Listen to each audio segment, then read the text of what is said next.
जय हिंद बच्चों, 5 व्हील पे आप सभी का स्वागत है और मैं हूं डीके सिंह।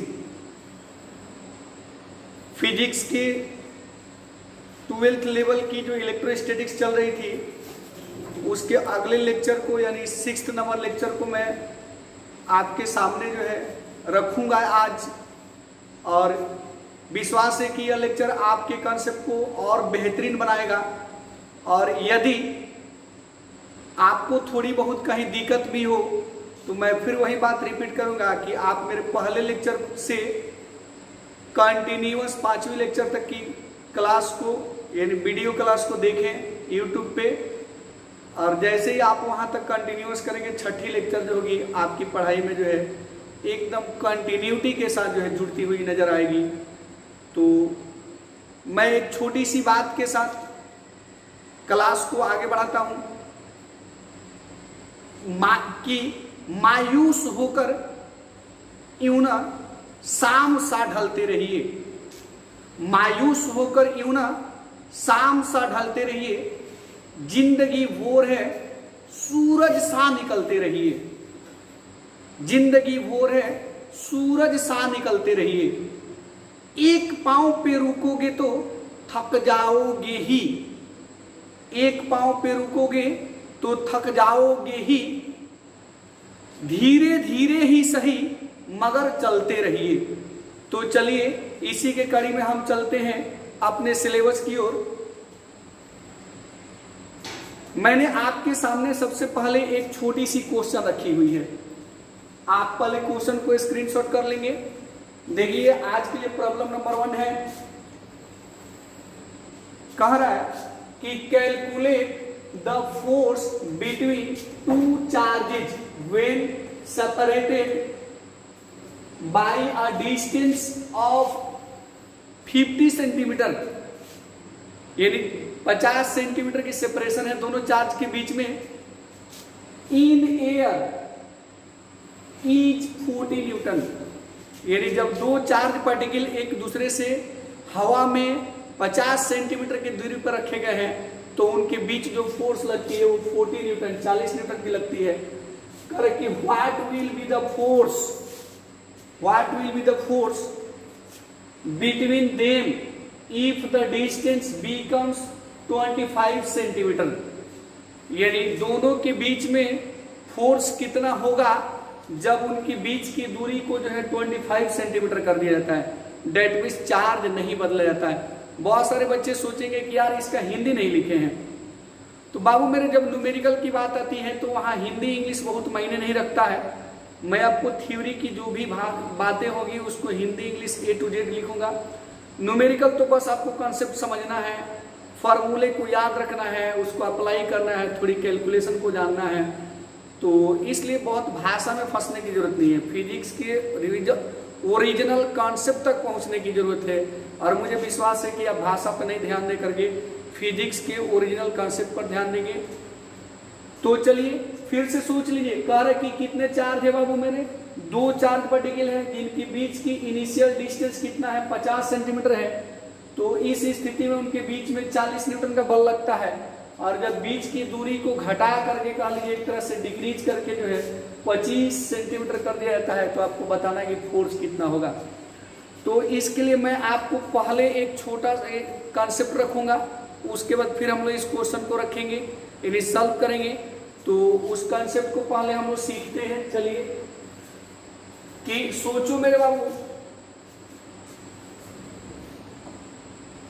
उस कॉन्सेप्ट को सीखते हैं हम लोग कि यदि सोच लो मेरे बाबू कि हमारे पास ये दो चार्ज पार्टिकल है, 2 पॉइंट चार्ज पार्टिकल है, एक है आपका Q1 और दूसरा है Q2, एक Q1 है दूसरा Q2 है। और सपोज कीजिए इनिशियली हम लोग मान लेते हैं कि इन दोनों चार्ज पार्टिकल के बीच की डिस्टेंस R1 है, दोनों चार्ज पार्टिकल के बीच की डिस्टेंस R1 है। तो इनके बीच में जो फोर्स लग रही है कुछ ना कुछ तो फोर्स लगती ही है। कितनी लग रही है बाबू मेरे, तो इनके बीच में जो फोर्स लग रही है उस फोर्स का वैल्यू आप देखेंगे। पहले हम लोग उसको F1 मान लेते हैं, पहले हम लोग उसको F1 मान लेते हैं।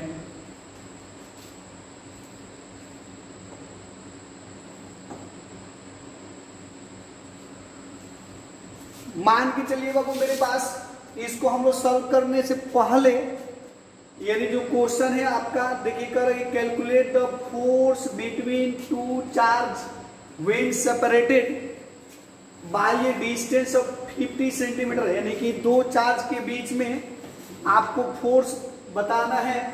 जब वो 50 सेंटीमीटर के डिस्टेंस पर है तो 40 न्यूटन की फोर्स अप्लाई कर रहे हैं, करके what will be the force between them, यानी दोनों के बीच में फोर्स कितना होगा जब उनके बीच की डिस्टेंस बदल के 25 सेंटीमीटर हो जाएगी। तो आपको जब डिस्टेंस 25 सेंटीमीटर हो जाएगी तो कितना फोर्स लगेगा, उसी फोर्स का वैल्यू निकालना है। मैं इस क्वेश्चन को बनाने से पहले आपको एक बहुत बेहतरीन खूबसूरत कॉन्सेप्ट देने जा रहा हूं और आप पहले उस कॉन्सेप्ट को सीखेंगे, फिर हम लोग इस क्वेश्चन को बनाया जाएगा।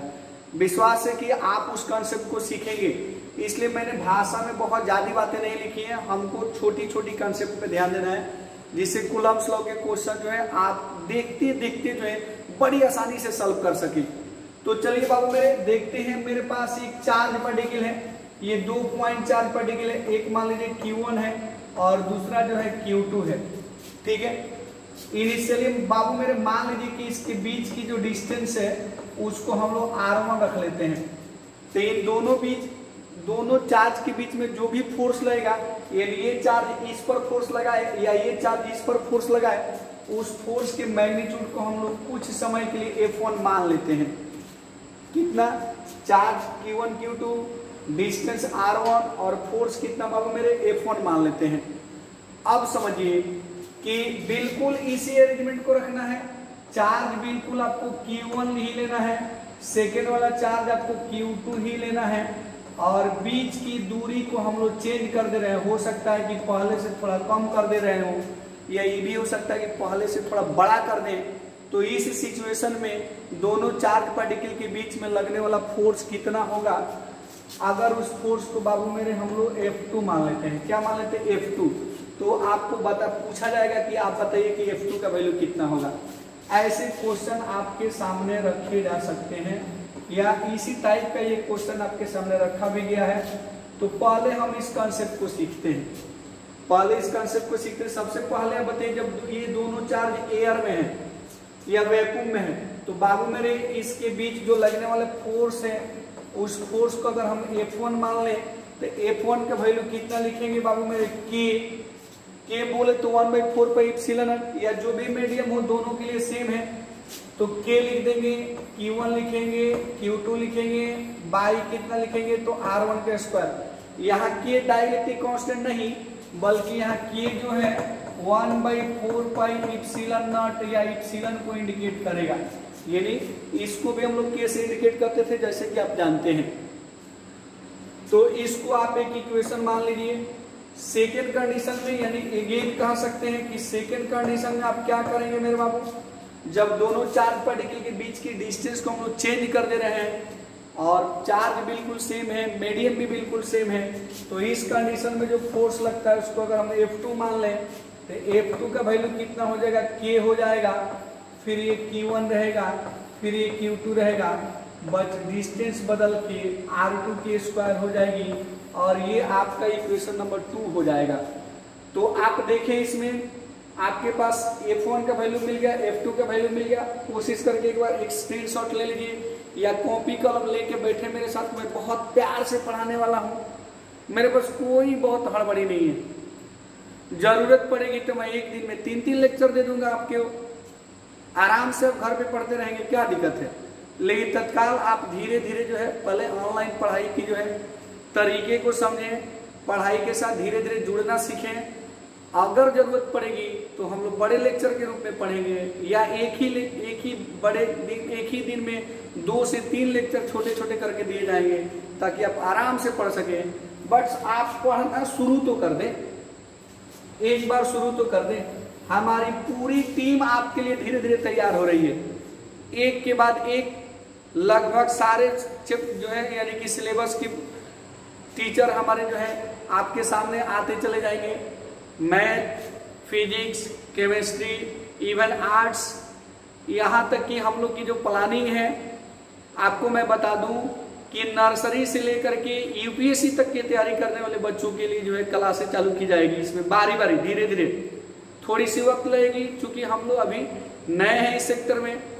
सारे लोग जो है धीरे धीरे नए तरीके से टेक्निकल पढ़ाई को जो सीख रहे हैं, कैसे जो है स्लाइड बनाना है, कैसे जो है यानी कि कैमरे के सामने जो है बातों को रखना है। ये पहले की एक्सपीरियंस नहीं थी, बट नॉलेज तो बहुत है। हमारे सारे टीचर वेल क्वालिफाइड हैं, और वेल क्वालिफाइड होने के साथ साथ 2, 4, 5, 10 दिन की जो है थोड़ी सी ट्रेनिंग होती है, उसके बाद सब लोग आपके सामने धीरे धीरे आ जाएगा। तो आप पेशेंस रखेंगे। बहुत बच्चे रोज कंटिन्यूअस जो है मैसेज करते हैं या कॉल भी करते हैं कि बाकी पेपर कब होगा। तो आप पेशेंस रखें, आप अपना काम जो चल रहा है इसको ढंग से करें ना, बाकी मैं आपके घर पे पढ़ाई पहुंचाऊंगा। हम लोग इक्वेशन 1 में जो है यानी इक्वेशन 1 में इक्वेशन 2 से डिवाइड कर देते हैं, तो वही लिख देंगे नाउ। यानी अब ऐसा करते हैं कि फर्स्ट जो है इसमें डिवाइड कर देते हैं सेकंड से। First divided by second, first divided by second. बहुत छोटी छोटी क्वेश्चन आपके सामने रखी रही थ्योरी के साथ साथ, बाद में चल के आपके सामने अच्छे अच्छे क्वेश्चन रखे जाएंगे जो एडवांस में या नीट वाले एग्जाम में या एनडीए वगैरह के एग्जाम में जो है हमेशा वर्षों से पूछते आ रहे हैं, या उसी लेवल के क्वेश्चन पूछे जाते हैं। जैसे जैसे एक्सरसाइज बढ़ेगी वैसे वैसे क्वेश्चन का लेवल भी बढ़ते चला जाएगा। तत्काल आपको कॉन्सेप्ट सीखते चलना है, ठीक है। तो आप देखेंगे बाबू मेरे, हम लोग क्या करते हैं कि फर्स्ट में सेकंड से डिवाइड कर देते हैं, तो एलएचएस को एलएचएस में डिवाइड कर देते हैं और आरएचएस को आरएचएस में डिवाइड कर देते हैं। तो ये होगा मेरा बाबू कि Q1 इंटू Q2 बाई कितना बाबू मेरे R1 का स्क्वायर। थोड़ी सी ये जगह जो है यानी कि कम पड़ गई, तो नीचे मैं लिख देता हूँ। ये देखिए कि Q1 इंटू Q2 बाई कितना बाबू मेरे R2 का स्क्वायर। यानी F2 का वैल्यू इधर LHS में नीचे, RHS में नीचे है, तो LHS में भी नीचे मैंने रख दिया। अब आप कैंसिल करेंगे तो देखिए Q1 Q2 कैंसिल हो जाएगा, और जैसा कि आपको दिख रहा है कि ये R2 ऊपर चला जाएगा और R1 नीचे चला जाएगा।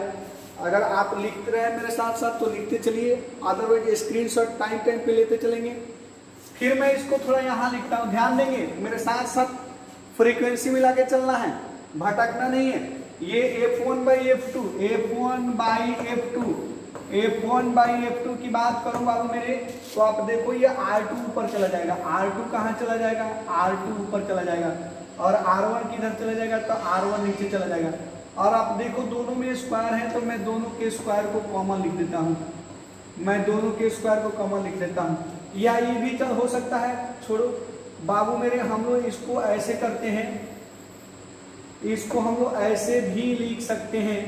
इसको हम लोग ऐसे लिखते हैं कि ये R2 स्क्वायर, ये R2 square by R1 square. आप इसको क्रॉस मल्टीप्लीकेशन कर दो तो आप देखोगे मेरे बाबू, आपको मिलेगा ये F1 into R1 square equal to कितना कि F2 इंटू R2 स्क्वायर।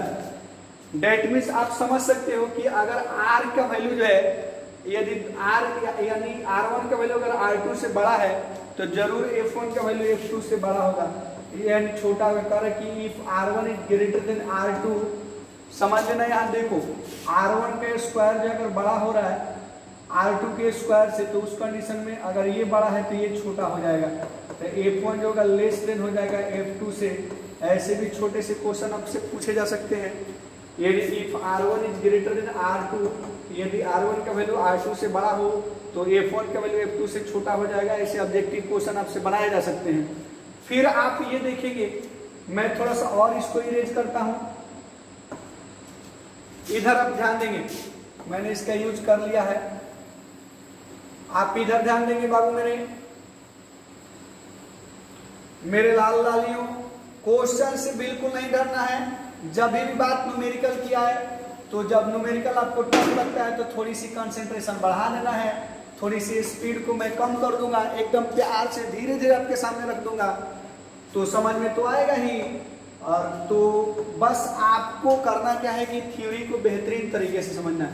एक बार और उसको देखते हैं। देखिए मेरे बाबू, मेरे लाल लालियों ध्यान दें, ये R1 F1 इंटू R1 का स्क्वायर इक्वल टू है बाबू मेरे F2 इंटू R2 का स्क्वायर है।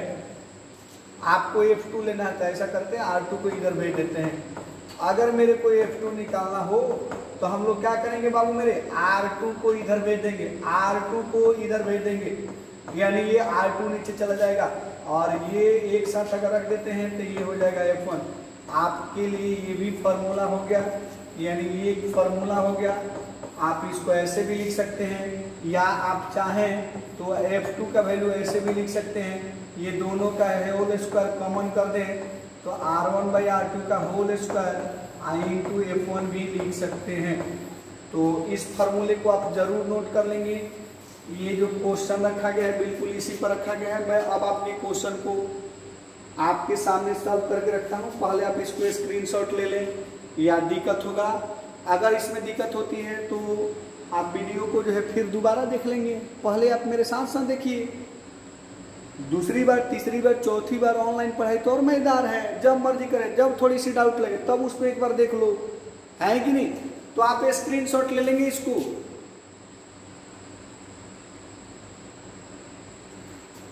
चलिए, तो अगर आप स्क्रीनशॉट ले लिए हैं तो फिर हम लोग आप इस फार्मूले को याद रखेंगे। हम लोग इस क्वेश्चन को देखते हैं। अब इस क्वेश्चन पे चलते हैं। यहां देखिए कह रहा है कि मेरे पास दो चार्ज पार्टिकल है और ये दोनों चार्ज पार्टिकल, एक मान लीजिए Q1 है, दूसरा मान लीजिए कि Q2 है, और इसके बीच की डिस्टेंस R1 का वैल्यू फर्स्ट टाइम दिया है कितना बाबू मेरे, 50 सेंटीमीटर दिया हुआ है। तो जब इन दोनों के बीच में जो फोर्स F1 है वो कितना दिया है आप देखेंगे, यहाँ 40 न्यूटन दिया है। कितना दिया है, 40 न्यूटन। कह रहा है कि जब डिस्टेंस को हम लोग आधा कर देते हैं, यानी डिस्टेंस को बदल के कितना कर देते हैं, डिस्टेंस को बदल के मेरे बाबू कर देता है 25 सेंटीमीटर। 25 सेंटीमीटर आप देखेंगे डिस्टेंस को हाफ कर देता है। तो ये पूछ रहा है कि अब बताना है आपको कि फोर्स कितना हो जाएगा, यानी F2 कितना हो जाएगा। ये चार्ज बिल्कुल वही है, ये Q1 है, ये Q2 है। तो जैसा कि हमने अभी जो फार्मूला पढ़ा, ये जो क्वेश्चन है यानी प्रॉब्लम है बिल्कुल उसी पे डिपेंडेंट है। हम जानते हैं बाबू मेरे कि F2 इक्वल टू कितना होता है, तो R1/R2 का होल स्क्वायर इंटू कितना बाबू मेरे F1, R1/R2 का होल स्क्वायर इंटू F1। शर्त है कि उस बीच के मीडियम में कोई चेंज नहीं, केवल डिस्टेंस बदले और चार्ज कांस्टेंट रहता है। तो डिस्टेंस अगर वेरी करता है, F1 दिया है तो आप आराम से F2 निकाल सकते हैं। इस फार्मूले से आप वैल्यू को रख देंगे। विश्वास है कि आप मेरे बात को जो है बहुत बारीकी से समझ रहे हैं। R1 का वैल्यू 50 सेंटीमीटर दिया है और R2 का वैल्यू कितना दिया है बाबू मेरे, 25 सेंटीमीटर दिया हुआ है, और ये आपका होल स्क्वायर है। और फिर ये F1 का वैल्यू शायद दिया था कितना, 40 न्यूटन दिया था। F1 का वैल्यू दिया था बाबू मेरे, F1 का वैल्यू 40 न्यूटन दिया था, F1 का वैल्यू 40 न्यूटन। तो आप इसमें देखिए सेंटीमीटर सेंटीमीटर कट जाएगी, ये न्यूटन को आप न्यूटन लिख देते हैं, मैं यहाँ लिख दे रहा हूँ।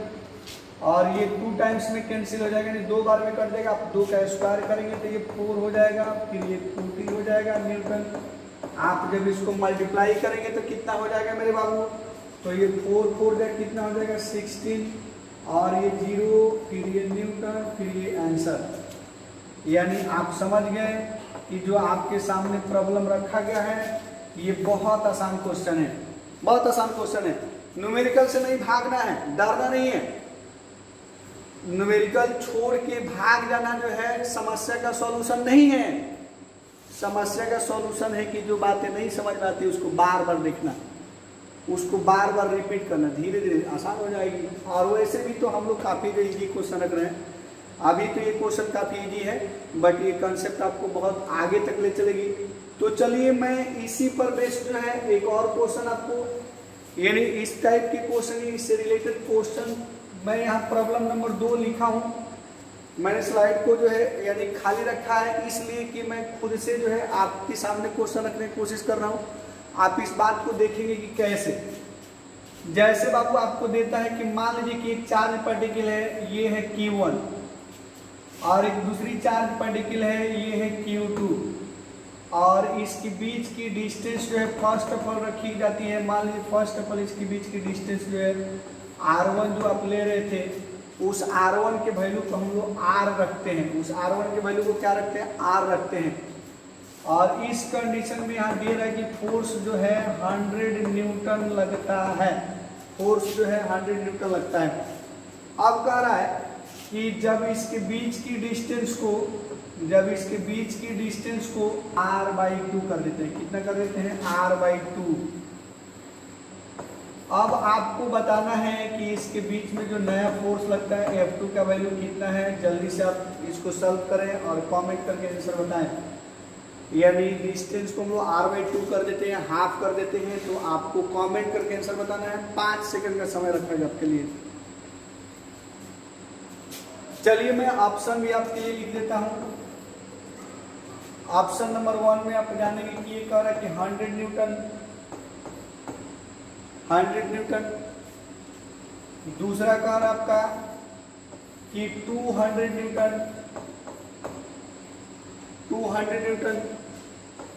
तीसरा कह रहा है कि 400 न्यूटन।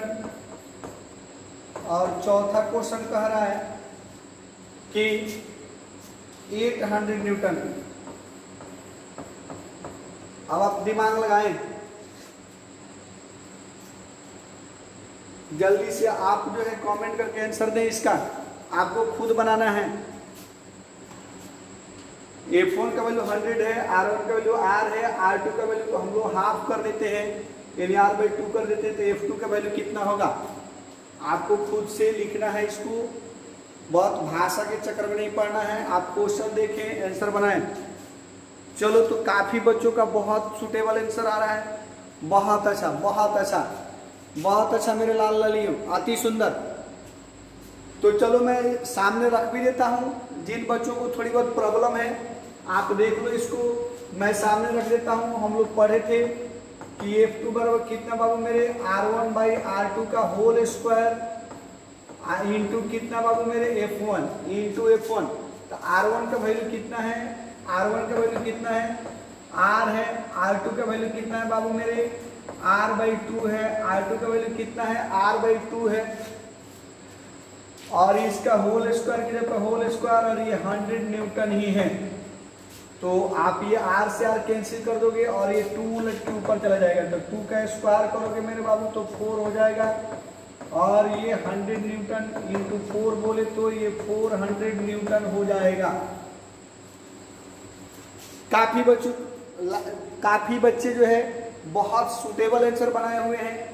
तो इस तरीके से ये ऑप्शन नंबर 3 जो है बहुत ही बेहतरीन आंसर है और आप लोगों ने पर्याप्त आंसर दिया है। यानी कि जो भी बच्चे कंटिन्यूअस लगे हुए हैं उनकी बहुत सही आंसर आ रही है। आप इसी तरह से जुड़े रहें, कंटिन्यूअस जुड़े रहें, किसी भी क्लास को मिस नहीं करें। हालांकि केवल फिजिक्स का ही नहीं, मैं ये बोलूँगा कि आप प्रत्येक पेपर की जो है यदि क्लास को मिस नहीं करें। जब आप कंटिन्यूअस जुड़े रहेंगे तो आपकी पढ़ाई बिल्कुल जो है क्लासरूम से बेहतरीन पढ़ाई आपके घर तक पहुंचाई जा रही है। आप अपने घर पे रहें, सुरक्षित रहें और बिल्कुल जो कॉन्सेप्ट से जुड़े रहें। आने वाली समय जो होगी, जैसे ही सारी क्लासें खुलेंगी, आप इस बात को कभी फील नहीं कर पाएंगे कि आपकी पढ़ाई जो है बहुत कमज़ोर रही, आपको व्यवस्थाएं नहीं मिली। ये व्यवस्थाएं सब कुछ आपके लिए है। चलिए एक नेक्स्ट क्वेश्चन है और ये मैं क्वेश्चन जो है आपको होमवर्क के लिए दे रहा हूँ, होमवर्क के रूप में दे रहा हूँ। आप इसको देखेंगे कि ये क्वेश्चन कह रहा है कि ये क्वेश्चन है Q1 का वैल्यू, मान लीजिए बाबू मेरे Q1 का वैल्यू सपोज कीजिए कि ये Q1 का वैल्यू Q है और दूसरी कंडीशन में Q2 का वैल्यू जो है बाबू मेरे, इसको भी आप Q ही मान लें। और ये आप देखेंगे आपके लिए इसके बीच की डिस्टेंस जो है, बीच की डिस्टेंस को हम लोग 2 मीटर रखते हैं। और जब बीच की डिस्टेंस को 2 मीटर रखते हैं तो इसके बीच में जो फोर्स लगता है वो मान लीजिए 200 न्यूटन लगता है। कितना लगता है, 200 न्यूटन लगता है। अब ये कह रहा है कि इसकी जो बीच की डिस्टेंस है मेरे बाबू, इसकी जो बीच की डिस्टेंस है, ये जो R2 है, ये जो R2 है, इसकी वैल्यू बदल करके 3 सेंटीमीटर कर दी जाती है, यानी 3 मीटर कर दी जाती है। ये चार्ज Q1 ही है, Q1 का वैल्यू Q2 है Q1 का वैल्यू Q है और Q2 का वैल्यू जो है Q है। अब आपको बताना है कि इस कंडीशन में कितना फोर्स लगेगा, और ये आपके लिए होमवर्क है, आप आराम से इसको बनाएंगे। अगले लेक्चर में मैं आपसे पूछूंगा, आप इसका कमेंट करके आंसर बताएंगे, या हो सकता है कि बहुत सारे बच्चे अभी आंसर बता दें, बट आपके लिए होमवर्क है। ये प्रॉब्लम नंबर 3 है। भारी लग रहा है क्या? आप कमेंट करके बताएं कि क्या आपको ऐसा लग रहा है कि न्यूमेरिकल बहुत टफ होता है फिजिक्स की? बोलिए। मैं आपको बहुत ज्यादा न्यूमेरिकल नहीं पढ़ाऊंगा, थ्योरी भी साथ साथ चलेगी, न्यूमेरिकल भी दो साथ साथ रखते चल रहे हैं ताकि आपके कॉन्सेप्ट क्लियर बने। तो अगर आप इसको नोट कर लिए हैं तो बहुत सही है, आप इसको बना लेंगे। हालांकि मैं फिर से सामने रख देता हूं, आप बिल्कुल इस फार्मूले का यूज करेंगे। F2 इक्वल टू कितना बाबू मेरे, R1 बाई R2 का होल स्क्वायर आई इंटू कितना बाबू मेरे F1। R1 का वैल्यू जैसा कि दिया हुआ है 2 और R2 का वैल्यू दिया है 3, मीटर से मीटर कैंसिल हो जाएगा और होल स्क्वायर कर दें, और फिर ये दिया हुआ है 200 न्यूटन। 200 न्यूटन तो आप देखेंगे कि 2 का स्क्वायर 4 हो जाएगा, ये 3 का स्क्वायर 9 हो जाएगा, और ये हो जाएगा आपका 200 न्यूटन। आप मल्टीप्लाई कर देंगे 800 न्यूटन बाई 9, और इसको आप अगर डिवाइड कर सकते हैं तो वही आंसर हो जाएगा। आप डिवाइड करते हो सकते ही हैं, ये आंसर हो जाएगा, यानी ये आंसर हो जाएगा। ठीक है, चलिए मैं इसको थोड़ा इरेज करता हूं और आपके सामने जो है कुछ और कॉन्सेप्ट रख देता हूं, उससे रिलेटेड प्रॉब्लम्स हम लोग जब एक्सरसाइज बनाएंगे। आपके टेस्ट भी ऑनलाइन होगी, आपकी टेस्ट भी ऑनलाइन होगी, टेस्ट सीरीज भी चालू होगी। इवन जब एग्जाम नजदीक आएगा तो क्रैश कोर्स भी चालू होंगे। अभी हम लोग सिलेबस को काफी डिटेल्स में रख रहे हैं, क्रैश कोर्स भी चालू होंगे, टेस्ट सीरीज भी चालू होगी, और सब कुछ आपको फ्री ऑफ कॉस्ट जो है अपने घर से बैठे बैठे जो है यानी एग्जाम भी देना है, और ये चीजें चलती रहेगी। कुछ बच्चे कमेंट कर रहे थे कि क्या आप ऑफलाइन क्लास बंद कर रहे हैं क्या? ऐसी कोई बात नहीं है मेरे बाबू। ऑफलाइन क्लास जब सरकार की गाइडलाइंस आएगी जैसी, उसके हिसाब से ऑफलाइन क्लासेज भी चलेगी, और ये ऑनलाइन क्लासेज भी परमानेंट चलती रहेगी समय के साथ साथ। ठीक है, तो आप देखेंगे थोड़ी सी मैं आपको और अच्छे कॉन्सेप्ट सिखा रहा हूं, आप ध्यान देंगे। ये प्रॉब्लम नंबर 3 आपके लिए ये नहीं है, मैं इसी पेज पे सिखा रहा हूं, आप ध्यान देंगे। ये कुछ कॉन्सेप्ट हैं। मान लीजिए मेरे बाबू अगर 2 चार्ज पार्टिकल है, ये है Q1 और ये है Q2, इसके बीच की जो डिस्टेंस है मान लीजिए फर्स्ट टाइम R है, जब भी R है तो इसके बीच में फोर्स मान लीजिए F1 लगता है।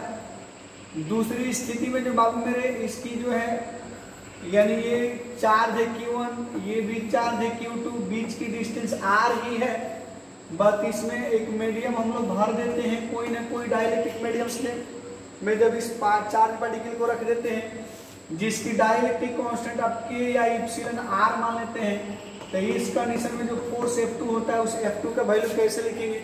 जब फुल्ली भरते हैं तो चलिए हम लोग डायरेक्ट बना देते हैं F2 by F1, F2 by F1।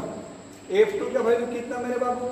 तो F2 का वैल्यू आप लिखेंगे 1/4 pi epsilon not into epsilon R, ये Q1 into Q2 by R square, और फिर जो है आप F1 का वैल्यू रखेंगे कितना? तो 1/4 पाई इप्सिलॉन नॉट, ये Q1 into Q2 by R square, यहाँ इप्सिलॉन R का वैल्यू 1 होता है। आप इसको जब कैंसिल करेंगे, आप देखेंगे इसको कैंसिल करेंगे तो ये बच गया है 1/इप्सिलॉन R। तो कुल मिला के आप देखें कि F2 कितना हो जाएगा बाबू मेरे? तो F2 का वैल्यू हो जाएगा F1 बाई कितना इप्सिलॉन R, यानी F1 बाई कितना बाबू मेरे? तो डाइलेक्ट्रिक कांस्टेंट की जो भी आप लिखते हैं आप लिख देंगे, अगर ये फुल्ली भरा हुआ है तो।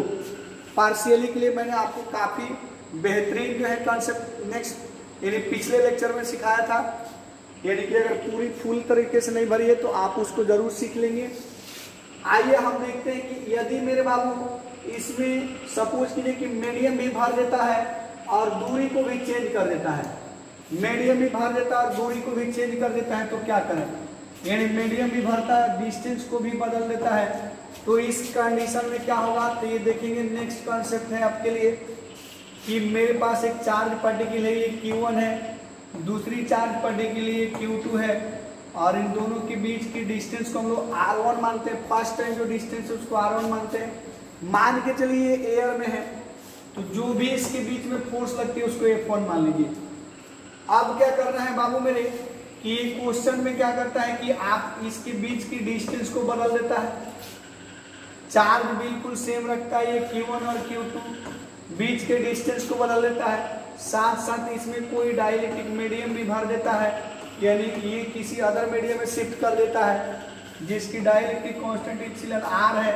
तो अब आपको बताना है कि F2 कितना होगा। बहुत बेहतरीन क्वेश्चन है कि नहीं, आप कोशिश करेंगे तो बहुत जल्दी क्वेश्चन बन जाएगा। तो चलिए मैं आपको एक कंसेप्ट सिखाता हूँ। F2 equal to F2 by F1 कर लेते हैं। जल्दी बनाने के लिए F2 बाई F1 कर लेते हैं बाबू मेरे, F2 बाई F1 कर लेते हैं। तो F2 बाई F1 जब करेंगे तो आप F2 का वैल्यू भरिए जब वो मीडियम में है। तो रूल से कितना हो जाएगा, ये 1/4 pi epsilon not into epsilon R, और ये Q1 into Q2 by R2 का स्क्वायर हो जाएगा। Q1 into Q2 by R2 का स्क्वायर हो जाएगा।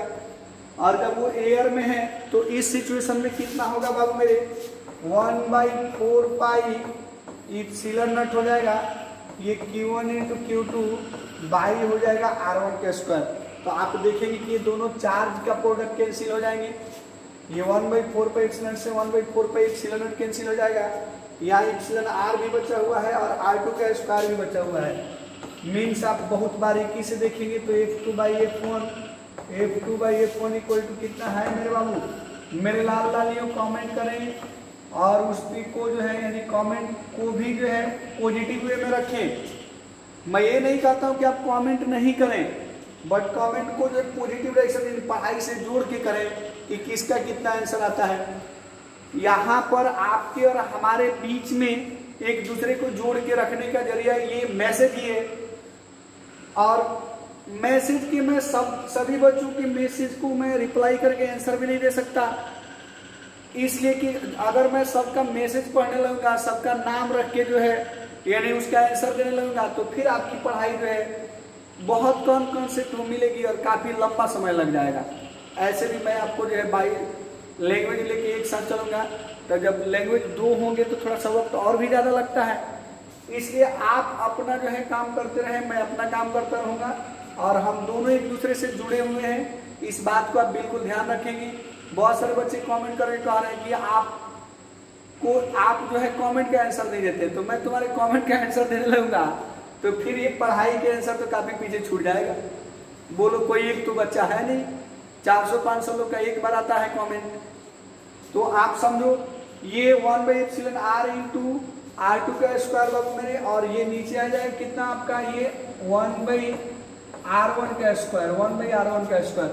तो आप इसको अरेंज कर लेंगे, आप देखेंगे तो ये R1 ऊपर चला जाएगा और ये एप्सिलॉन R इंटू R2 का स्क्वायर ऊपर चला जाएगा बाबू मेरे। तो ये बचेगा 1/एप्सिलॉन R, और ये R1/R2 का होल स्क्वायर भी आप ले सकते हैं। तो इस तरीके से देखिए F2/F1 इक्वल टू इतना आ रहा है। तो जरूरत के हिसाब से आप बता सकते हैं मेरे लाल ललियों कि F2 कितना हो जाएगा।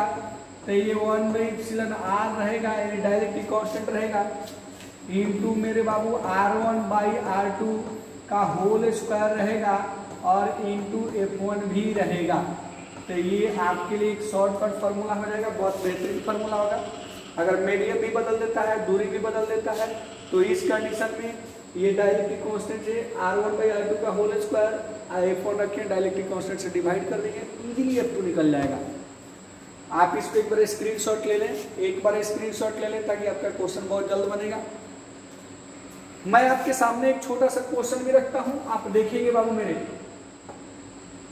आप देखेंगे मैं आपके सामने एक छोटा सा क्वेश्चन भी रखता हूं। मान के चलेंगे कि वो प्रॉब्लम नंबर 4 है, वो प्रॉब्लम नंबर 4 है जो मैं आपके सामने रखने जा रहा हूं। ध्यान देंगे, सपोज कीजिए कि ये 2 चार्ज पार्टिकल है, और ये चार्ज पार्टिकल है Q1 और दूसरा चार्ज पार्टिकल है Q2।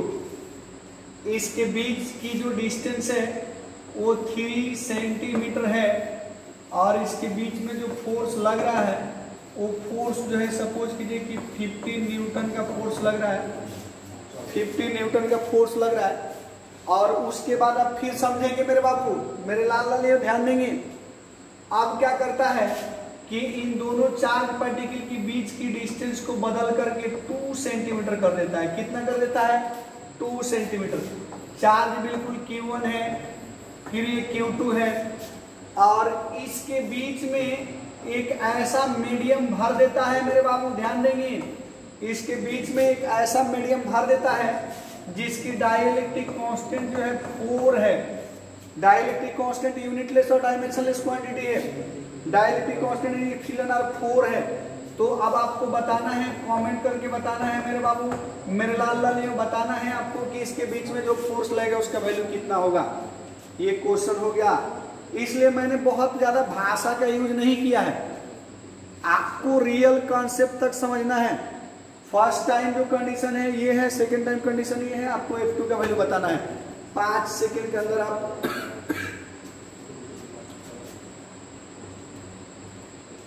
5 सेकेंड के अंदर आप जो है कमेंट करके आंसर बताएं। चलिए, तो बहुत अच्छा, काफी बच्चों ने जो है यानी कि इसको बनाने का प्रयास किया और बहुत अच्छा बनाए। चलिए मैं आपके सामने रख देता हूं, आप देखेंगे बाबू मेरे F2 इक्वल टू कितना लिखेंगे हम लोग। F2 इक्वल टू कितना लिखेंगे मेरे बाबू, तो 1/εr लिखेंगे, फिर ये R1/r2 का होल स्क्वायर लिखेंगे, और फिर ये F1 भी लिखेंगे। शायद हम लोग ऐसे ही क्वेश्चन का फॉर्मूला लिखे थे मेरे बाबू।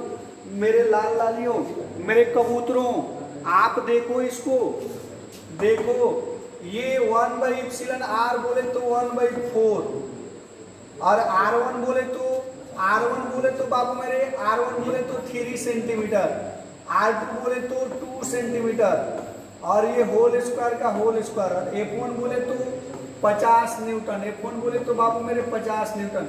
हालांकि यूनिट लिखना हर जगह जरूरत नहीं होता है, बट अगर आप लिख भी दो तो कोई बात नहीं। देखो ये 3 का स्क्वायर बोले तो 9, और 2 का स्क्वायर बोले तो 4, और ये 4 मिलके 16, और ये 50 न्यूटन देखना बाबू मेरे, 50 न्यूटन देखना। जब आप इसको मल्टीप्लाई करोगे तो कितना हो जाएगा, ये 450 हो जाएगा, 450/16 न्यूटन हो जाएगा। और मैं विश्वास करता हूँ कि आप इसको जरूर डिवाइड कर लेंगे, आप इसको इजीली डिवाइड कर लेंगे, जो भी आएगा उतना न्यूटन आंसर हो जाएगा। तो कैसा लगा आप कमेंट करके बताएं। क्वेश्चन बनाने में मजा आ रहा? डर रहे थे ना कूलम्ब्स लॉ के बहुत टफ होता है? नहीं यार, बहुत आसान है। तो इस बेसिक छोटे छोटे न्यूमेरिकल से अपनी जो है यानी कि ब्रेन के स्ट्रेंथ को कूलम्ब्स लॉ के साथ जो है पकड़ बनाते चलेंगे। इतनी मजबूत बना लेना है ना कि कूलम्ब्स लॉ का क्वेश्चन देखते देखते तुम हावी हो जाए, यार ये तो कुछ नहीं है, हवा मिठाई है, लॉलीपॉप समझता है ना जी, बहुत सारा गाना भी चला था। तो देखो ये बिल्कुल लॉलीपॉप क्वेश्चन है। चलो अब हम लोग आगे बढ़ते हैं, थोड़ी सी आगे बढ़ते हैं, और आप देखिए ये आपके सामने रखा जा रहा है Coulomb's law in vector form, यानी कूलम्ब के नियम का सदिश रूप क्या होगा, यानी कूलम्ब्स के नियम को सदिश फॉर्मेट में कैसे रखेंगे। ये भी क्वेश्चन कई बार पूछा जा चुका है सब्जेक्टिव में। Coulomb's law in vector form यानी कूलम्ब के नियम का सदिश रूप, यानी कूलम्ब के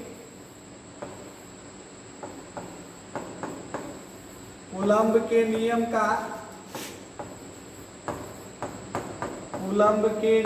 का सदिश रूप।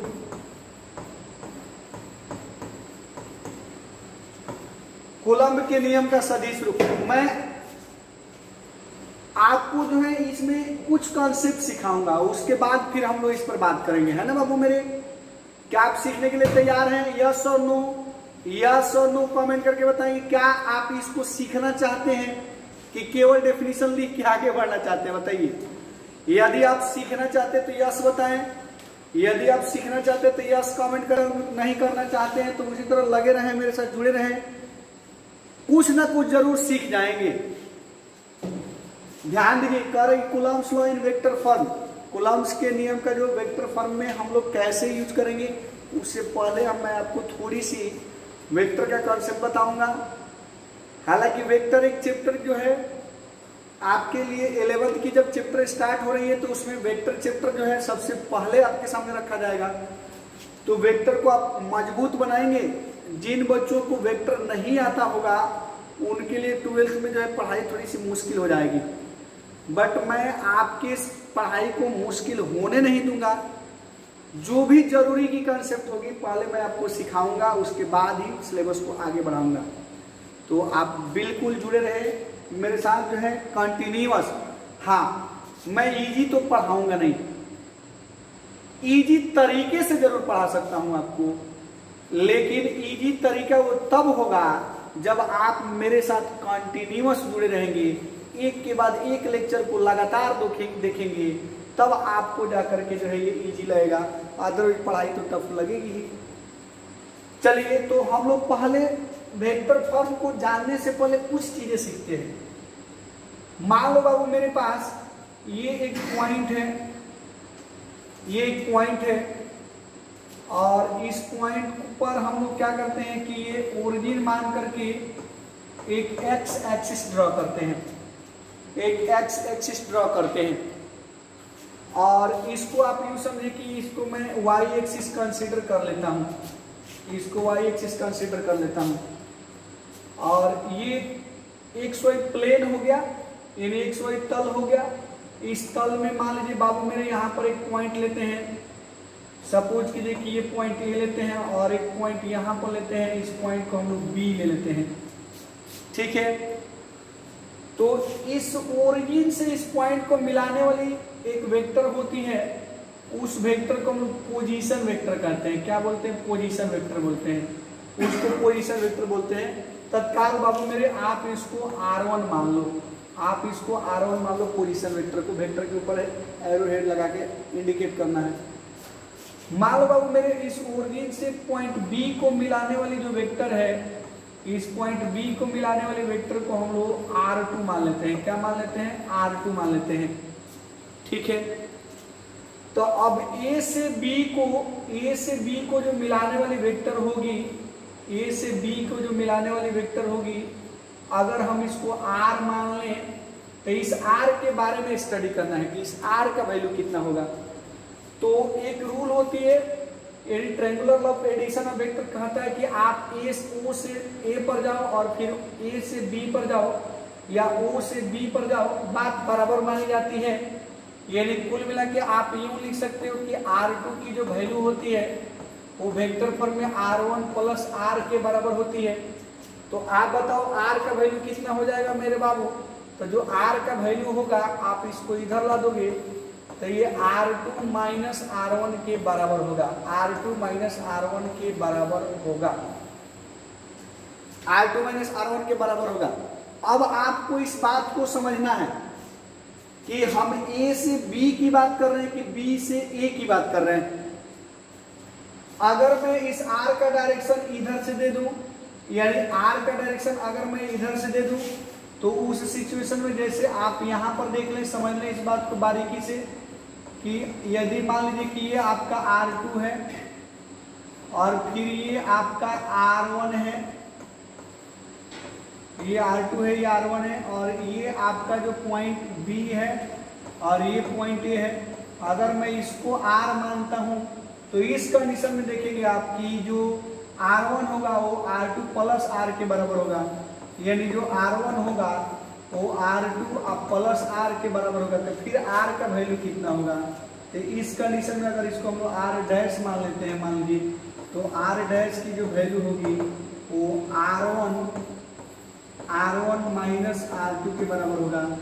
आप इसको चाहेंगे बाबू मेरे इस R को, तो आप इसको लिख सकते हैं AB, यानी वेक्टर AB इक्वल टू लिख सकते हैं R2 माइनस R1, और आप इसको लिख सकते हैं BA, और BA इक्वल टू लिख सकते हैं R1 माइनस R2। ये वेक्टर को थोड़ी सी बेसिक ज्ञान समझना है, आप इसको थोड़ा स्क्रीनशॉट ले लेंगे। अभी मैं कूलम्ब्स लॉ नहीं बता रहा हूँ, मैं आपको कूलम्ब्स लॉ में जो डायरेक्शन यूज किया जाएगा उसको कैसे निकालेंगे, कैसे समझेंगे, इसको थोड़ी सी समझना है, ब्रेन तो लगेगा। देखो तुम न्यूमेरिकल से भागते हो कि न्यूमेरिकल बहुत टफ है यार, न्यूमेरिकल कहाँ टफ है? एक बार थ्योरी को तुम बहुत बारीकी से समझो, बहुत आसान है न्यूमेरिकल। देखो ना मैं रखता हूं तुम्हारे सामने, तत्काल आप देखो कि हम यहाँ से यहाँ जाए फिर यहाँ जाए या यहाँ जाए, तो ये जो वैल्यू होगा इनके बराबर हो जाएगा। डेट मीन्स ये जो होगा ए बी का जो वैल्यू होगा वो कितना हो जाएगा, आप यहाँ देख लो तो R2 माइनस R1 के बराबर हो जाएगा।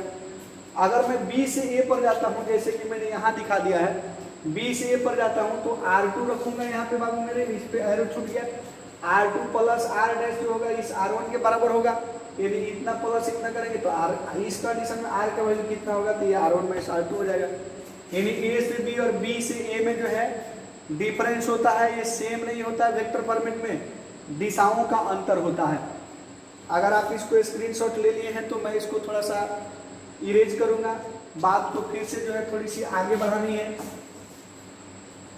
बात को फिर से थोड़ी सी आगे बढ़ानी है। अब समझिए, यहाँ पे ध्यान देना है आपको, इस बात को बहुत बारीकी से देखिए मेरे लाल लालियों,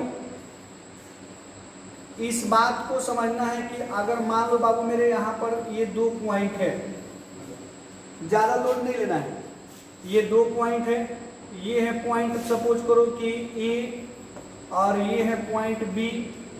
तो जब मैं A से B की ओर जाने की बात करूंगा, मान लो कि A से B को मिलाने वाली एक लाइन ले लो, जब मैं A से B की ओर जाने की बात करूंगा तो अगर मैं ये A और B लिखता हूं, सपोज करो इस पॉइंट का कोऑर्डिनेट यानी कि जो पोजीशन वेक्टर है वो R1 है और इस पॉइंट की पोजीशन वेक्टर R2 है, तो जब मैं A से B की ओर जाने की बात करूंगा तो इस कंडीशन में AB का वैल्यू मैं कितना लिख रहा था, ध्यान देना, R2 माइनस R1 लिख रहा था।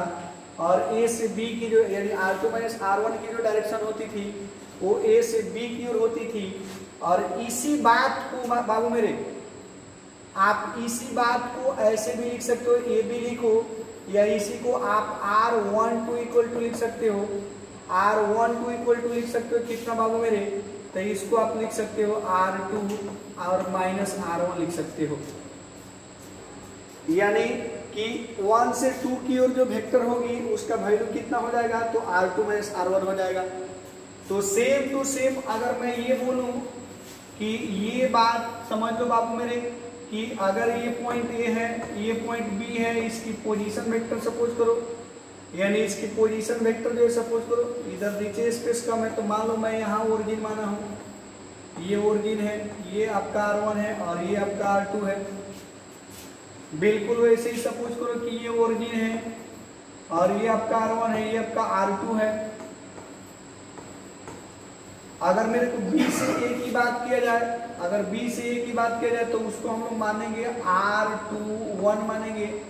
तो R21 का वैल्यू आप यूँ समझते थे कि B से A लिखेंगे और B से A जब लिखोगे तो ये R1 माइनस R2 होगा, यानी R1 माइनस R2 होगा B से A की दिशा। तो A से B की दिशा हो जाएगी कितनी, R2 माइनस R1, और B से A की दिशा हो जाएगी R1 माइनस R2। और इसको हम लोग भाषा में कैसे लिखेंगे बाबू, तो R21 इक्वल टू लिख देंगे R1 minus R2, R1 minus R2। इसको भी आप एक बार नोट करेंगे।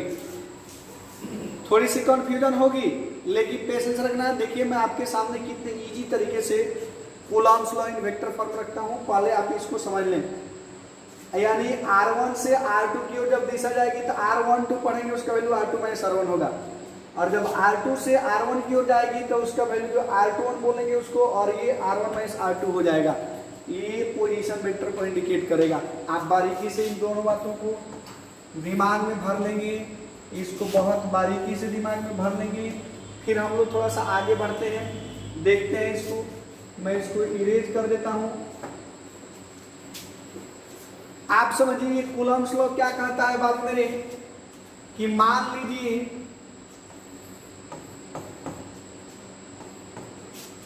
लीजिए बाबू मेरे कि आपके पास 2 चार्ज पार्टिकल है। ये एक चार्ज पार्टिकल है Q1 और ये दूसरी चार्ज पार्टिकल है Q2। ये दूसरी चार्ज पार्टिकल है Q2 और ये कोई कोऑर्डिनेट एक्सिस है, x एक्सिस, और ये y एक्सिस xy प्लेन है। इसको ओरिजिन को आप यहाँ ऊपर मान लें। तो ये आप मान लो बाबू मेरे इसकी पोजीशन वेक्टर है R1, इसकी पोजीशन वेक्टर है ये R1। और इसकी पोजीशन वेक्टर है कितना बाबू मेरे, इसकी पोजीशन वेक्टर है r2। तो इन दोनों के बीच का भी दूरी कुछ ना कुछ तो होगा ही, इन दोनों के बीच की दूरी तो कुछ ना कुछ होगा ही। मान लो इस पॉइंट को हम लोग ए मान लेते हैं, इस पॉइंट को बी मान लेते हैं। तो इसके बीच की जो डिस्टेंस है, मतलब डिस्प्लेसमेंट कह लो, उसकी मैग्नीट्यूड अगर r है, मैग्नीट्यूड अगर r है, तो इसका डायरेक्शन कैसे होगा। तो सोचो मेरे बाबू, अगर हम a से b की ओर डायरेक्शन की जब बात करते थे तो उसको इंडिकेट करते थे क्या, r12 यानी 1 से 2 की ओर, 1 से 2 की ओर। और जब 2 से 1 की ओर चलेंगे तो उसका डायरेक्शन हो जाएगा हमेशा, आपको समझेंगे r21 यानी 2 से 1 की ओर, 2 से 1 की ओर ये पोजीशन वेक्टर हो जाएगा। अब सोचो मेरे लाल लालियों, अगर ये पॉजिटिव है और ये भी पॉजिटिव है तो इन दोनों चार्जों में रिपल्सन होगा, हाँ या ना बताओ। इन दोनों चार्जों में रिपल्सन होगा, इन दोनों चार्जों में रिपल्सन होगा। अगर हम लोग है यानी कि r12 की दिशा में अगर यूनिट वेक्टर मानते हैं, केवल यूनिट वेक्टर, केवल डायरेक्शन को शो करें, तो ये यूनिट वेक्टर जो होता है, आप यूँ समझ लो कि जो यूनिट वेक्टर होती है बाबू मेरे, अगर हम लोग यूनिट वेक्टर की बात करें तो इस वेक्टर का मैग्नीट्यूड, इसका मैग्नीट्यूड बोलो तो r12 by mode of r12 होता है। ये चीजें आप अगर समझते हैं तो बहुत अच्छी चीजें हैं। यूनिट वेक्टर ऐसे निकालते हैं, वैसे ही अगर r21 का मैग्नीट्यूड लेना हो यानी यूनिट वेक्टर लेना उस डायरेक्शन में, तो आप इस वेक्टर के अमाउंट में उसके मॉड से डिवाइड कर देंगे, उसके मॉड से डिवाइड कर देंगे तो उसके डायरेक्शन में यूनिट वेक्टर मिल जाएगा। छोड़ो उसको, हम लोग ये देखते हैं r12 के डायरेक्शन बोले तो 1 से 2 की ओर, और r21 की डायरेक्शन बोले तो 2 से 1 की ओर। बहुत इजी भाषा में यूं समझ लो। यहाँ पे मान लो बाबू मेरे ये पॉइंट है 1, यानी ये चार्ज q1 है उसको 1 मान लेना, ये चार्ज q2 है उसको 2 मान लेना, और इसकी बीच की दूरी है अगर उसको r है तो 1 से 2 के डायरेक्शन की अगर बात करेंगे तो इसको हम लोग बोलेंगे r12 और यूनिट वेक्टर u, डायरेक्शन होगा 1 से 2 की ओर। और जब इसके डिस्टेंस का डायरेक्शन लेना होगा कि 2 से 1 वाला के बात करना होगा तो इसको हम लोग बोल देंगे r21 यानी डायरेक्शन हो जाएगा 2 से 1 की ओर। क्लियर है। दूरी के डायरेक्शन को इंडिकेट करना 1 से 2 और 2 से 1 की ओर बहुत आसान है। यानी ये 1 से 2 की ओर, 1 से 2 की ओर तो r12 और 2 से 1 की ओर तो r21। मैं यहाँ बोला था कि मान लो बाबू मेरे कि ये दोनों चार्ज पॉजिटिव है, तो सीधी सी बात है कि ये चार्ज ये इसको रिपेल करेगा, तो ये Q1 के द्वारा इस Q2 पर जो फोर्स लगेगा ये आउटवर्ड डायरेक्शन में लगेगा, यानी इधर फोर्स लगेगा। उस फोर्स को हम लोग मान लेते हैं F2, यानी जो फोर्स लग रहा है 2 पर, और किसके कारण लग रहा है बाबू मेरे, तो 1 के कारण, तो उसको हम लोग बोलेंगे F21 यानी force on 2 due to 1, force on 2 due to 1, यानी दूसरे आवेश पर बल किसके कारण, तो पहले के कारण। बट ये रिपल्सिव फोर्स से तो आउटवर्ड हो जाएगा, तो सेम टू सेम इस Q2 के कारण Q1 पर भी तो फोर्स लगेगा। ये दोनों पॉजिटिव है इसलिए आउटवर्ड ही फोर्स लगेगा, दोनों पॉजिटिव है तो आउटवर्ड ही फोर्स लगेगा। तो इस पर जो फोर्स लगेगा उसको हम लोग क्या बोलेंगे कि force on 1, force on 1 due to 2, तो ये बोल देंगे इसको F21। ये F21 और F12 यानी ये 1 पर लगने वाला फोर्स है 2 के कारण, और ये 2 पर लगने वाला फोर्स है 1 के कारण। तो इस कंडीशन में अगर दोनों चार्ज पॉजिटिव है या दोनों चार्ज नेगेटिव है तो बिल्कुल ये कंसेप्ट होगा। मैं थोड़ी सी इसको इरेज करता हूं, आप ध्यान देंगे।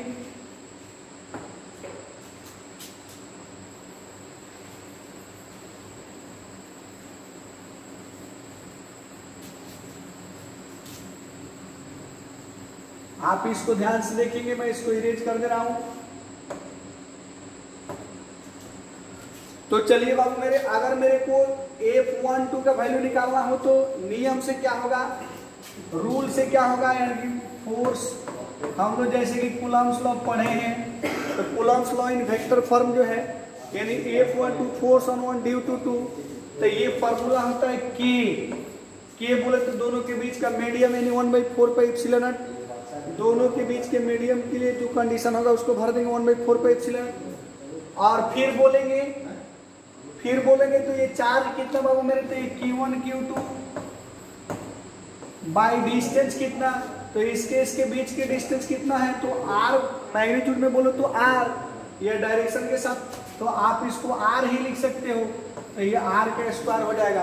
अब अगर आपसे कोई पूछे कि F12 का डायरेक्शन किधर है, आप बताओ फोर्स ऑन 1 ड्यू टू 2 किधर है, R12 की ओर है कि R21 की ओर है, तो आप सीधे कहोगे कि इस पर जो फोर्स लग रहा है उसका डायरेक्शन इसके साइड में है, यानी इसी के दिशा में है, तो आप यहाँ यूनिट वेक्टर भर दोगे R21, ये यूनिट वेक्टर भर दोगे आप। बिल्कुल सिमिलरली अगर आपको कोई ये पूछता है बाबू मेरे कि फोर्स ऑन 2 ड्यू टू 1 कितना होगा, फोर्स ऑन 2 ड्यू टू 1 कितना होगा, यानी कि इस पर जो फोर्स लगेगा उसका वैल्यू बताओ भाई मेरे, तो आप देखो इसको क्या लिखोगे, आप K तो लिखोगे ही, Q1 × Q2 भी लिखोगे, और फिर इसके डिस्टेंस की मैग्नीट्यूड की बात करें तो वो तो R ही होगा, बट इसकी डायरेक्शन देखो F21 का डायरेक्शन किधर है, क्या R12 की ओर है, R21 की ओर है कि R12 की ओर है, तो आप देखोगे कि इस फोर्स का डायरेक्शन इसकी ओर है, तो ये यूनिट वेक्टर जो है इसके डायरेक्शन को इंडिकेट करेगा, तो आप यहाँ यूनिट वेक्टर लगा दोगे R12, और ये हो गया इक्वेशन नंबर 2। आप देखो बहुत बारीकी से इन दोनों का मैग्नीट्यूड देखो, ये यूनिट वेक्टर जो है R21 और R12 एक दूसरे के अपोजिट होता था, और तो फिर हम लोग इसको क्या लिख सकते हैं, तो ये K लिख सकते हैं, ये Q1 लिख सकते हैं, ये Q2 लिख सकते हैं, और फिर ये R² लिख सकते हैं। अगर हम R21 को चाहें कि नहीं R12 को हम चाहें कि R21 लिखें तो माइनस लगा देंगे, क्योंकि डायरेक्शन जस्ट अपोजिट है, मैग्नीट्यूड तो सेम ही है, तो उस माइनस को मैं यहाँ लिख देता हूँ, यहाँ R12 के बदले में R21 लिख देता हूँ। तो आप देखेंगे बाबू मेरे, अगर इस माइनस को ढक लेते हैं बिल्कुल जो है 1 के बराबर है, यानी ये किसके बराबर है, तो F12 के बराबर है, यानी F21 का जो वैल्यू है वह किसके इक्वल है बाबू मेरे, F21 का, ये R उसमें का है, ये F21 जो होता है माइनस होता है F12 के, दोनों फोर्स का मैग्नीट्यूड बराबर होता है और डायरेक्शन जस्ट अपोजिट होता है।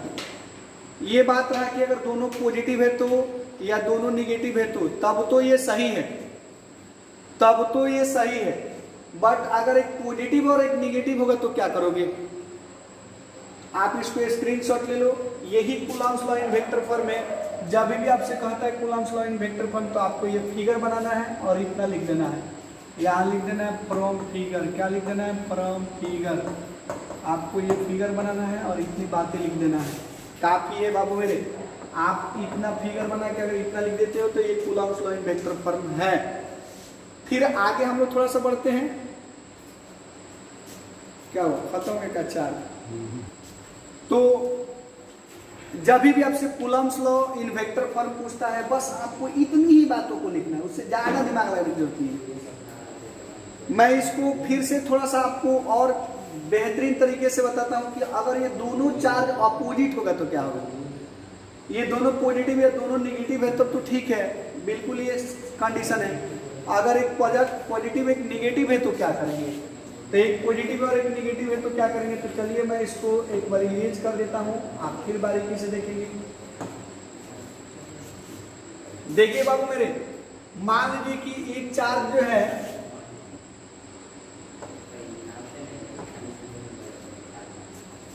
सपोज कीजिए बाबू मेरे कि एक चार्ज ये है Q1 और ये दूसरी चार्ज है Q2। सपोज कीजिए बाबू मेरे Q1 पॉजिटिव है और Q2 नेगेटिव है।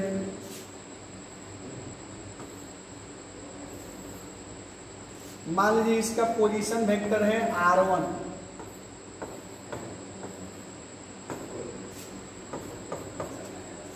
और इसका पोजीशन वेक्टर है R2, इसका पोजीशन वेक्टर है R2। इसके बीच की जो डिस्टेंस है उसका मैग्नीट्यूड है R, बट आपको तो पता है कि R12 की जो दिशा होती है वो 1 से 2 की ओर होती है, यानी कि इसके डायरेक्शन को यूनिट वेक्टर से इंडिकेट करते हैं। और R21 की जो डायरेक्शन होती है वो 2 से 1 की ओर होती है, 2 से 1 की ओर होती है। आप एक यूनिट वेक्टर लगा दें।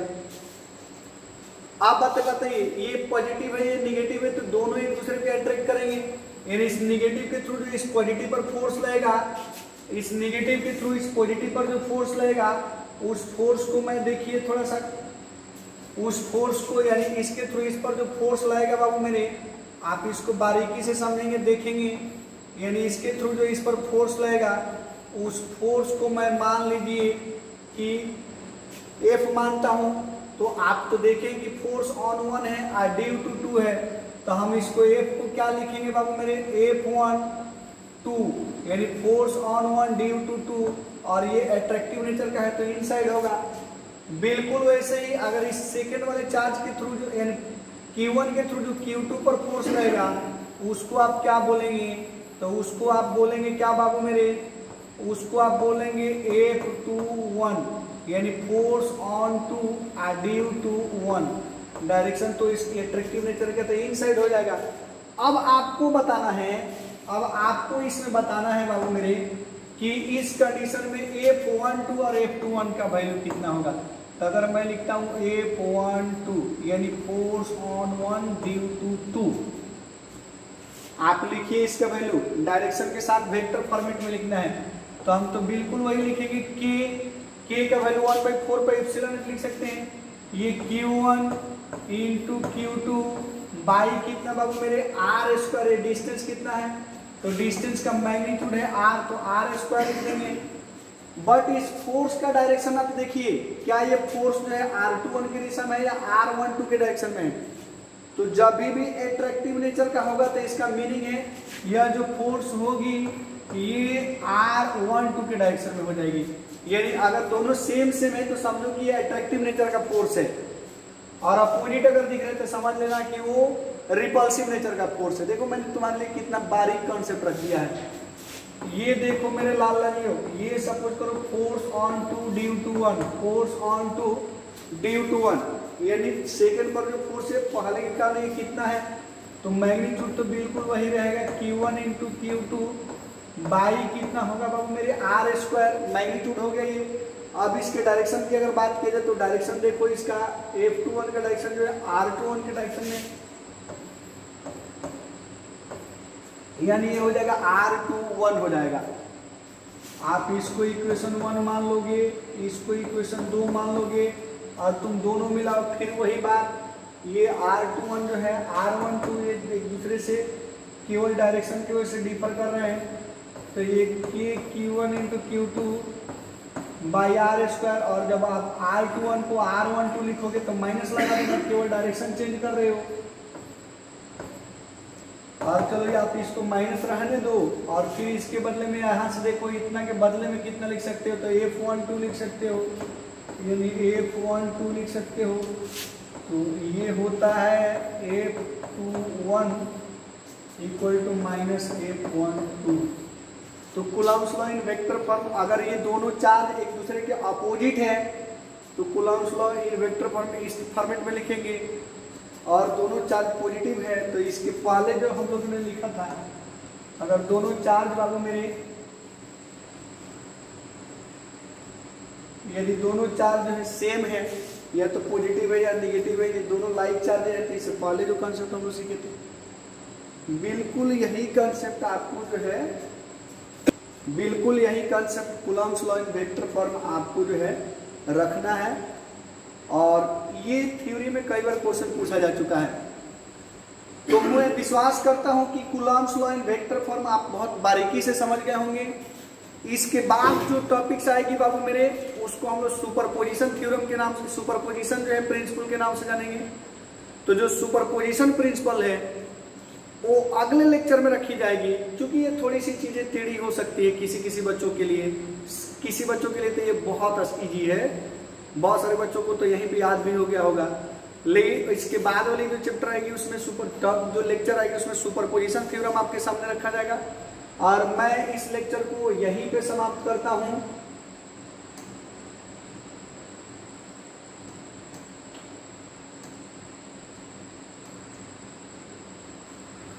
और मैं इस लेक्चर को यहीं पे समाप्त करता हूं। तो फिर मिलेंगे अगले लेक्चर के साथ। जय हिंद।